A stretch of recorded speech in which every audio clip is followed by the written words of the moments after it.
that you're seeing the court? Biggest change I'd say is, obviously opportunity is different. David obviously getting hurt. You don't ever want to see that, but just like Coach Tank says, it happens in basketball, next man up. But I'd really just say, everyone learns and develops at their own pace. So in the beginning of the year, I was trying to do what the coaches asking me to do and stuff like that. And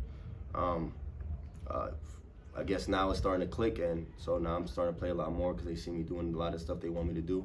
So it clicked for me now, so I'll say that. Are you shooting the ball like at this point, like you can? I mean, your makes, I don't think the net moved. Nah, that was crazy. I even was like, wow, the net didn't move. I was a little impressed with myself a little bit, but yeah, I mean, I have ultimate confidence in my shot, and playing with guys like Keith and Keontae, you just get open shots because the defenses have to dial in on them. So I just got to do my part and knock down the shots. Yeah.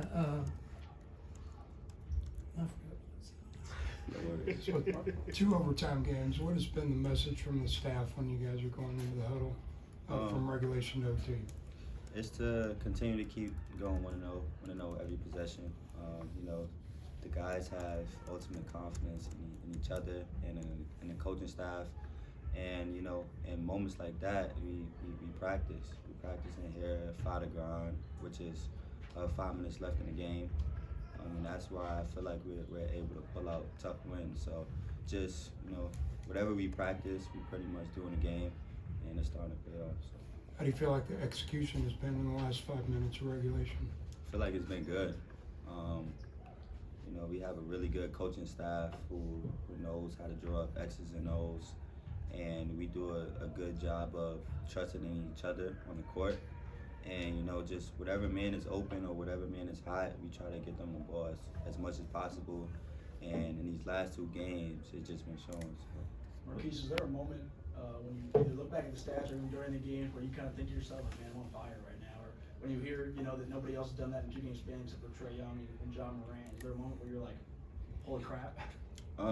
No, I just try to stay in the moment. I try not to get too high, get too low. I try to focus on whatever it is that I need to focus on. So I never look at, my stats. I don't look at the scoreboard. I try not to look at the scoreboard. But yeah, I just focus on, what's our task and try to stay in the moment, and, everything else will figure itself out. Has there been a response from Harlem regarding your National Player of the Week honor? It's been a lot of love, from everywhere. I appreciate the love. It's a blessing to see, what hard work and faith does. But, we got Oklahoma State next, and that's my focus. For the both of you guys, aside from a basketball perspective, what's the biggest difference in the building and the apartments being on the team this year in comparison to past seasons? I'd say just for one, just to live in space, something they really emphasized was just having us live right here so that if we're not in class or anything, the gym is right here. We could walk right to the gym, and just being around each other in the same apartments, all of us together, and just always being able to come to the gym whenever we want, and just have that walking distance is a dream come true, I would say. I remember now. Coach said that really with your play the last couple games, you've kind of now, he said, told on yourself. Or set the bar higher. Do you feel like that's something that you can build off of now the last couple games? Nah, for sure. I remember after we just won at Texas, it was the first practice after the off day when we was preparing for Baylor, and we was warming up. Coach Tang was telling me, like basically what you were saying, that you showed what you could do. Now it's time to keep elevating and keep taking it to the next level, and that's what I'm trying to do, and what I hope to continue to do the rest of the season is just keep building on the last game as we keep going by. And what do you see your role as now going forward? Defensively, just being able to communicate, switch 1 through 5, help these guys with coverages and stuff like that. Last couple games, I've been taking some charges, so trying to get in there and take some charges. And offensively, spacing the floor, making it open for guys like Keith, Keontae, and then when the ball comes to me, able to make plays and make shots. So that's what I see myself doing. So how do you summarize the road you've traveled from the last year? Personally? Yes. I mean, for myself, you never know how things are gonna go, and you can never plan. You can always plan the best you can, but like people say, God has His own plan for you and His own plan for everybody. So for me, I just try and take it one day at a time and just try and find myself, what can I do to get better, and just keep having faith in myself, have faith in my teammates, have faith in my coaches that, if I do what I can control, then things will work out for the best. So that's just what I try and do. I guess you're the only guy on this team who's seen the last year Marquise and this year Marquise. How incredible is it to watch how much better he's been? See, the thing is, you guys, of course, Keith's got a lot better, but Keith's been this to me. He been this player, so it's just situation and opportunity. So for me, it's like he's just doing what I know he could have been doing this whole time, and what he's shown he's done since I've known him. So, of course, he got a lot better, but nothing really. I can't say nothing surprised me, because there's sometimes in the game like, yo, that's impressive even for Keith. But I mean, it's amazing to see all of this to come true, especially where we come from, to see him on the national stage doing what he's doing, and it's still more levels he could take it to, which I know he will. Do you feel like things go in slow motion for you right now, Keith? Yeah, I feel like the game is more slower. I'm starting to see things at a slower pace, which is making the game easier. But we have a lot of threats on the floor, like Keontae, Ish, Naquan. So teams have to pick their poison with us, and I try to do the best I can to facilitate and get these guys open. And whenever I have my opportunities, I try to take them as much as possible. Marquise, you were a leader on last year's team, I assume, as someone who wasn't here, and you're opportunity one this year. What's the biggest difference for you guys in terms of just culture-wise from what you experienced in the past compared to this season? K-State has a culture of just winning and playing tough. And when Coach Tang came in here, he tried to implement a winning mindset. He tried to implement going 1-0 each and every day. And since the summertime, that's been our motto, and it's been like that ever since. And the guys are starting to see the production from going 1-0 and everything you're doing, and y'all just starting to see it now. But we have new levels and new altitudes that we could go. I feel like we are just starting to get to show y'all, but we have a lot of things that we need to accomplish and will accomplish. What were your thoughts about finally getting ranked? It's funny because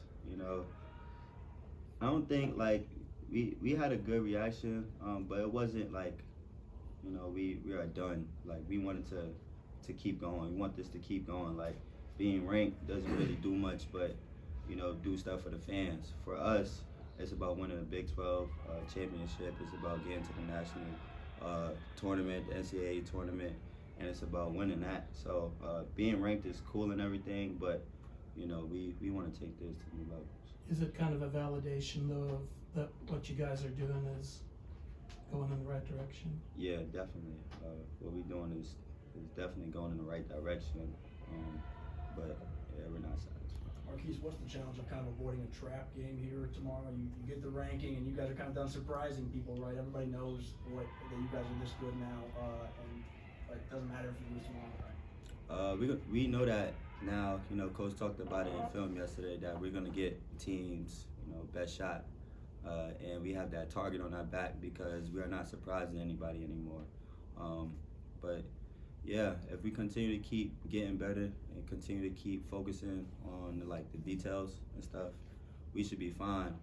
It's when you get complacent and when you get satisfied, that's when things start to crumble down. So I just want our team to stay focused and not get too high on being ranked, because 2 weeks from now you have 2 losses. You don't know what can happen. So You two guys have both been here for the construction of this team, if you will. How involved were you guys in the process of trying to help bring in dudes, as Coach Tang says? In the beginning, we were at all the visits. They're asking us what we think of guys, who we have in mind that we think could come in and help us. So we were very involved, because obviously 2 people, you get to build a whole new team. So I would say we were definitely really hands-on with that process, for sure. and definitely to add on to what Ish said, we knew that we wanted good players to come into K-State, and the coaches could do but so much. it's the players that really impact, you know, the team, and we play the game. So me and Ish knew that if we contact, you know, players ourselves, it'll be a different perspective and a different, you know, feeling to it. So we try to contact as much and as many people as we can. We even looked through the portal website and started writing, you know, bigs and wings and you name it, man. We was a part of that process, and it's just so good to see, you know, what it's becoming. Most of the guys on this team were strangers, 6-8 months ago. How important is I saw you guys did like the laser tag, stuff like that. How important is that team bonding type of stuff to make sure that you guys kind of build those relationships? I mean, I say it's everything, because, you know, it's one thing to, if you could trust someone off the court and truly, you know, you live with this person and you around them all the time, you know, on the court that they have your back and you could trust them, and you know they're gonna make the winning play that you need. And you know that, like, for me and Keith, I know if I yell at Keith or Keith yell at me, it's not nothing personal. It's just for the betterment of the team, and we feel like everybody on this team has that role where if they come at one person or another, you just accept it and move on, because you know we all love each other and we're all brothers at the end of the day. Keith, I'm just curious, and I don't expect this answer to be yes, but have you heard from any of your former teammates from last year about what's going on? Not really. I heard from guys like Davion, Mike, Mark, Smith. I heard from like those three the most. But other than that, not really. Marquise, looked like you guys dominated Baylor when they went zone. You guys prepared to see some jump defenses with as good as you guys have been offensively? Yeah, I think teams will start doing things differently, start, you know, playing zone and start, you know, Baylor ran a triangle and two, which was new, but we worked on it the practice before, so we kind of knew what to expect. But I would expect more zone, more pressing, more stuff like that. But did you learn how to be a leader from Mike last year? no, sir. I learned it from just growing up in New York. I've always been a leader in my own way. That's just who I was, you know, from the beginning. Is there an irony in you being the most recent player since Trae Young to have 30 and 10, and that's someone that the staff made you watch a lot of film of? Yeah, man. Shout out to Coach Perry.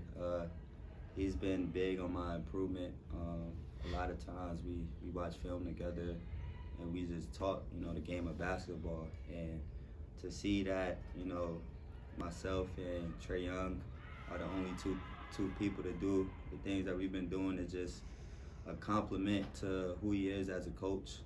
He's a great, you know, coach. I spend most of my time with him, and yeah. How do you guys anticipate the excitement of sold-out crowd on your home court tomorrow night? I mean, it should be amazing. We love the fans. The fans, you know, bring a whole different experience to the games when they're able to, you know, sell out crowds, and for us to have that as a home arena, home court advantage is going to be amazing. So we just got to take care of our job and get the win for them so they could come out to more games. Anything else for these guys? Just one more. When you guys get full court pressure, how much emphasis is there to get in transition and get an immediate basket and not just get into half court? That's what Coach tried to talk about the most. Like when teams try to press us, we have guys that could do, you know, virtually anything. So whenever teams try to press us, we try to get the ball up the court fast and try to get easy dunks and layups. That's just been an emphasis.